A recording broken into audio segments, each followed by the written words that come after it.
Oke, sekarang saya akan menjelaskan paralel postulat. Sesungguhnya ada 3 paralel postulat itu. Yang pertama, paralel postulat Euclid, paralel postulat eliptik, dan yang terakhir paralel postulat hiperbolik. Nah, kali ini saya hanya akan menjelaskan paralel postulat Euclid, dan saya harap untuk eliptik dan hiperbolik dapat kalian baca sendiri dan dipahami sendiri. Oke. Kita lihat definisi dari paralel postulat Euclid terlebih dahulu. Definisinya sebagai berikut. Untuk setiap garis L, dan untuk setiap titik P ini di luar L. Jadi itu yang perlu dipahami. Yang pertama adalah untuk setiap garis dan untuk setiap titik di luar garis tersebut terdapat tepat satu garis M. Jadi ada tepat satu garis M, sehingga P tadi, P yang di luar garis L itu terletak pada M, dan M sejajar dengan L. Itu definisinya. Kita lihat contohnya. Contohnya pada 4-point geometry. Di sini ada geometri 4 titik dengan titik A, B, C, dan D. Tentu saja jadi ada 4 garis. Yang pertama itu garis AB, kemudian garis BC, garis CD, dan terakhir ada garis AD. Nah, berdasarkan definisi paralel postulat Euclid menyatakan bahwa untuk setiap garis L, jadi kita harus analisa untuk setiap garis tersebut. Jadi ada 4 garis. Jadi misalnya sebagai contoh saya ambil garis AB. Jadi untuk setiap garis AB, pada garis AB ini, untuk titik yang di luar garis AB, kita lihat ada garis AB. Titik yang di luar garis AB titik mana aja?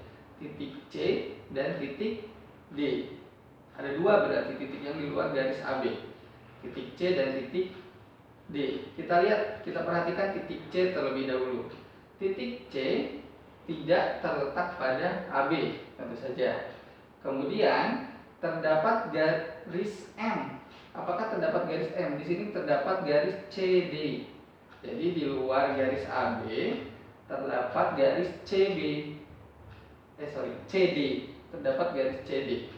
Di mana titik C tadi terletak pada CD.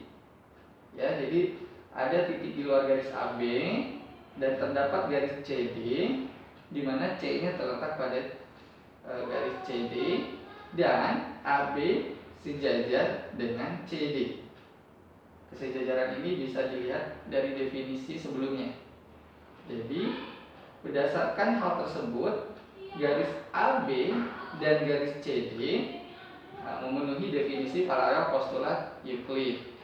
Nah, namun karena disebutkan untuk setiap garis, maka kita harus cek untuk keseluruhan garis. Tadi baru 1 garis nih, garis AB dan CD.